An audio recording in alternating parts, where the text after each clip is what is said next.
నిన్నటి క్లాసులో మనం అనుకున్నాం ఈవేళ మనం అభినయాల గురించి తెలియజేస్తాను అని మీకు చెప్పాను. అయితే ప్రతి నటుడికి కూడా ముఖ్యంగా నేర్చుకోవలసినవి కావాల్సినవి 4 రకాలటువంటి అభినయాలు ఉన్నాయని నాట్యశాస్త్రంలో భరతముని గారు అయితే చెప్పడం జరిగిందండి. ఆ 4 అభినయాలు ఏంటంటే 1 ఆంగికాభినయం, 2 వాచకాభినయం, 3 సాత్వికాభినయం, 4 ఆహార్యాభినయం. అయితే ఈ 4 అభినయాల గురించి ఈవేళ మనం తెలుసుకుందాం. ఫస్ట్ది ఆంగికాభినయం. ఆంగికము అంటే అంగాలండి. మన శరీరంలో కాళ్ళు, చేతులు, తల, మొండం ఇవి అంగాలంటాం. ఉపాంగాలు ఉన్నాయంటే చేతి వేళ్ళు, కళ్ళు, ముక్కు, నోరు, ఇలాంటివన్నీ కూడా ఉపాంగాలు అనేసుకొని అంటారు. ఈ ఉపాంగాలతో చేసేదాన్నే ఆంగికాభినయము అంటాం.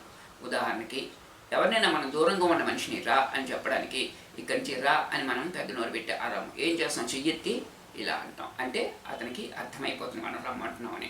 కూర్చోడానికి ఇలా చూపిస్తాం, అంటే కూర్చోంటున్నాడని అర్థమైపోతుంది. ఏంటి అని అడగడానికి ఇలా తలెగరేస్తాం, అంటే ఏంటి అనేసి. అతను చెప్పింది మనం విని అని నవ్వేమంటే వేళాకోళం చేస్తున్నామని, అంటే ఆశ్చర్యపోతున్నామని, ఇలాగా ఆంగిక అభినయం ద్వారా మనం తెలియజేస్తాం. ఇది ఎదుటి వాళ్ళకి ఆటోమేటిక్గా అర్థమైపోతుందండి. ఈ ఆంగిక అభినయం గురించి చాలా సబ్జెక్ట్ ఉంది, దాని తర్వాత మాట్లాడుకుందాం. తర్వాతది వాచకాభినయం. వాచకము అంటే మాట అండి, గొంతు వాచకం. దీనికి చాలా ప్రాముఖ్యత ఉందండి. ఎందుకంటే మనకి ఒక ఆర్టిస్ట్, ఒక యాక్టర్ అన్న వాళ్ళకి మనకి వివిధ రకాల మాండలికాలు ఉన్నాయి. ఒక ఆంధ్ర మాండలికం ఉంది, తెలంగాణ మాండలికం ఉంది, రాయలసీమ మాండలికం ఉంది, తర్వాత వివిధ రకాల మాండలికాలు అయితే ఉన్నాయి. ఈ మాండలికాలు మనం ఆ ప్రాంతంలోని పాత్ర పోషిస్తున్నప్పుడు ఆ రకమైనటువంటి మాండలికాన్ని కావాలి అనేసి డైరెక్టర్ కానీ రచయిత కానీ అడుగుతారు. రచయిత రాస్తారు, డైరెక్టర్ అడుగుతారు.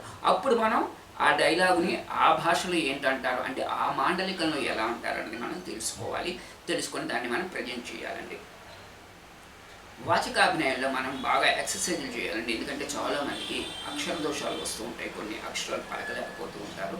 కాబట్టి ఆంగికాభినయం తర్వాత వాచకాభినయం గురించి చాలా ఎక్కువగా తెలుసుకోవాలి. ఈవేళ కేవలం ఇంట్రడక్షన్ మాత్రమే ఇస్తున్నానండి. ఈ అభినయాల గురించి తర్వాత క్లాసులో మళ్ళీ చెప్పుకుంటామండి.